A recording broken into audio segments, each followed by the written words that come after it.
Sir एक लगातार जैसे हरियाणा में पाकिस्तानी जासूस सामने आ रहे हैं, तो अचानक से एक्टिव हुए हैं या क्या कारण है सर? ये देखिए कि अभी जो ये ऑपरेशन सिंदूर हुआ और जो पहलगाम का एक जो हमारा इतना बड़ा इंसिडेंट हुआ, उसके बाद जो स्थिति बनी उसमें इस तरीके के लोग इनसे जो एक तरह से कहें एक्सपोज हुए हैं।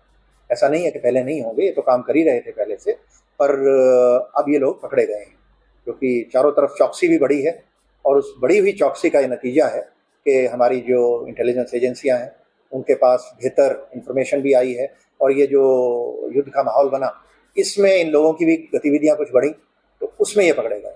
तो इन सब पे भी सख्त से सख्त कार्रवाई की जाएगी और ऐसी कोई भी सूचना हमें केंद्रीय एजेंसियों से या हमारी राज्य की एजेंसियां हैं उनसे मिलेगी तो उस पर। पाकिस्तान के खिलाफ चलाए गए ऑपरेशन सिंदूर के दौरान संदिग्ध तौर से सक्रिय रहे कई जासूसों को हरियाणा पुलिस ने अलग अलग जिलों से गिरफ्तार किया है। इन्हीं में से एक है यूट्यूबर ज्योति मल्होत्रा, जिस पर पाकिस्तान के लिए भारत की जासूसी का गंभीर आरोप है। हाल फिलहाल ये पुलिस की रिमांड पर है और इसके पाकिस्तानी लिंक को लेकर पूछताछ की जा रही है। ये कई बार पाकिस्तान का दौरा कर चुकी है और वहां बहुत सी वीडियोस भी बना चुकी है जो इसके चैनल पर देखे जा सकते हैं।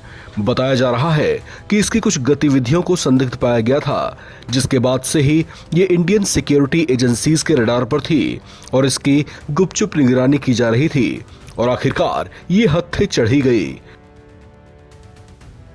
ज्योति मल्होत्रा पर आरोप है कि उसने भारत से जुड़ी कुछ संवेदनशील जानकारियां पाकिस्तानी खुफिया एजेंसियों के साथ साझा की हैं। इस तरह के गंभीर आरोपों के चलते हरियाणा पुलिस की टीम ने इसे अरेस्ट किया है। ऐसा कहा जा रहा है कि पाकिस्तानी एजेंसी के अधिकारी दानिश के जरिए ही ज्योति मल्होत्रा पाकिस्तान की खुफिया एजेंसी ISI के कुछ एजेंट्स के संपर्क में आई थी और उन्हीं के कुछ खास तरह के लालच में फंसकर उसने जासूसी शुरू की थी। बताया जा रहा है कि भारत वापस लौटने के बाद भी वो ISI एजेंट्स के संपर्क में बनी हुई थी। इस पर आरोप है कि उसने कभी सोशल मीडिया तो कभी कुछ अन्य जरियों से भारत की कुछ संवेदनशील जानकारियां पाकिस्तान को भेजी थीं, जिसे देश की आंतरिक सुरक्षा के लिए गंभीर खतरा माना गया। कल हमने एक इनपुट के आधार पर ज्योति रानी पुत्री हरीश कुमार RO एक्सटेंशन हिसार को ऑफिशियल सीक्रेट एक्ट और 152 BNS के अंतर्गत अरेस्ट किया है। इसके पास प्राप्त मोबाइल और लैपटॉप से हमें कुछ संदिग्ध सामग्री प्राप्त हुई है।